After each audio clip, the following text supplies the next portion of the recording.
نیکیوں میں آگے بڑھنا یہ انسان سے مطلوب ہے۔ فاستبقوا الخیرات، نیکیوں میں آگے بڑھو۔ نیکیوں میں آگے بڑھنے کا مقابلہ اللہ تبارک و تعالیٰ کو پسند ہے، دنیا میں آگے بڑھنے کا مقابلہ پسندیدہ نہیں۔ صحابہ کرام کے ماحول میں نیکیوں میں آگے بڑھنے کی مسابقت ہوتی تھی۔ ایک مرتبہ غریب صحابہ نے حاضر ہو کر نبی کریم صلی اللہ علیہ وسلم سے عرض کی کہ یا رسول اللہ، ہم نماز پڑھتے ہیں، روزہ رکھتے ہیں، نیکیاں کماتے ہیں، یہ امیر صحابہ بھی کماتے ہیں، لیکن انہیں ایک اضافی شرف حاصل ہے کہ ان کے پاس مال ہے، یہ زکوٰۃ دیتے ہیں، صدقات دیتے ہیں، خیرات کرتے ہیں، نیکیاں کماتے ہیں، ہمارے پاس مال نہیں ہے، تو ہم ان سے مقابلے میں پیچھے رہ جاتے ہیں کیونکہ ہمارے پاس مال ہی نہیں ہے۔ تو نبی کریم صلی اللہ علیہ وسلم نے انہیں کچھ اعمال بتائے کہ آپ یہ عمل کرو تو اللہ تعالیٰ تمہیں اضافی اجر دے گا۔ اب وہ عمل کرنے لگے تو جو سرمایہ دار صحابہ تھے ان تک بھی وہ خبر پہنچ گئی کہ اس عمل کا یہ ثواب ہے، انہوں نے بھی شروع کر دیا۔ اب وہ غریب صحابہ پھر حاضر ہوئے کہ یا رسول اللہ، وہ امیر صحابہ تو وہ عمل بھی کرنے لگے، اب ہم پھر ان سے پیچھے رہ جائیں گے۔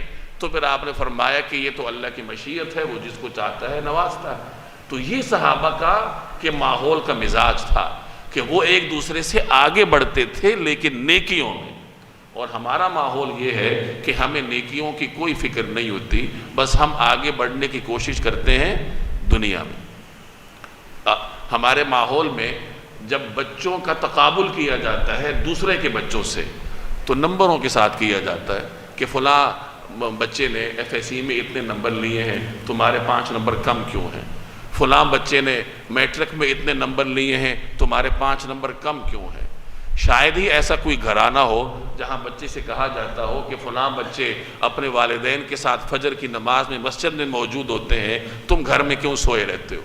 فلاں بچہ جو ہے وہ اتنا نیک ہے، اتنا فرمانبردار ہے، تم نیک کیوں نہیں ہو؟ ایسے گھرانے ہوں گے لیکن کم ہوں گے۔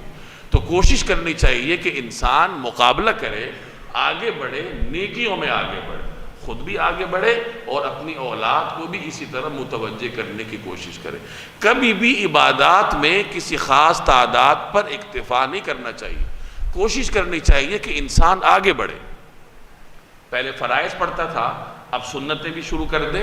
اللہ نے جب سنتوں کی توفیق دے دی تو آہستہ آہستہ نوافل پڑھنے کی کوشش کرے۔ جب نوافل پڑھنے کی توفیق بھی مل جائے تو تسبیحات شروع کر دے، استغفار شروع کر دے، تلاوت میں اضافہ کر دے، اور خوب سمجھ لیجئے جتنا آپ عبادات میں اضافہ کرتے رہیں گے اللہ جل جلالہ آپ کے اوقات میں برکت ڈالتا رہے گا۔ پھر آپ یہی دنیاوی کام بھی سارے کریں گے جو آپ کر رہے ہیں، اس میں کوئی کمی نہیں آئے گی، لیکن وقت میں برکت ایسی ہوگی کہ یہ تمام کام تھوڑے وقت میں ہو جائیں گے، اور اللہ جل جلالہ آپ کے اوقات کو اپنی عبادات کے لیے فارغ کر دے گا۔ پھر آپ ہزارہا کی تعداد میں تسبیحات بھی پڑھیں گے، نوافل بھی پڑھیں گے، اللہ کی عبادت بھی کریں گے، اور یہ جو آپ کے دنیاوی کام کاج ہیں اس میں بھی کوئی کمی نہیں آئے گی۔ یہ کام کاج زیادہ بہتر انداز سے انجام دینے کی اللہ تبارک و تعالی آپ کو توفیق دے گا۔ ہوتا یہ ہے کہ ہم اللہ جل جلالہ کی عبادت سے منہ موڑ لیتے ہیں تو بطور سزا کے اللہ تعالی ہمارے اوقات کو دنیاوی کام کاج سے بھر دیتا ہے۔ پھر ہمیں ایسا لگتا ہے جیسے ہم تو بہت مصروف قوم ہیں، ہمیں تو صبح سے لے کے شام تک وقت ہی نہیں ملتا، اور وہ وقت اس لیے نہیں ملتا کہ وقت میں برکت نہیں ہوتی۔ بہت دور مت جائیے، زمانہ قریب کے مسلمان علماء کو دیکھ لیجئے، اللہ نے ان کے اوقات میں ایسی برکت رکھی تھی کہ تھوڑی سی عمروں میں انہوں نے سینکڑوں کی تعداد میں تصانیف چھوڑی، اور اس علمی زندگی کے دوران وہ ہزاروں کی تعداد میں یومیہ تسبیحات بھی پڑھتے تھے اور کئی پارے قرآن کریم کی تلاوت بھی کرتے تھے۔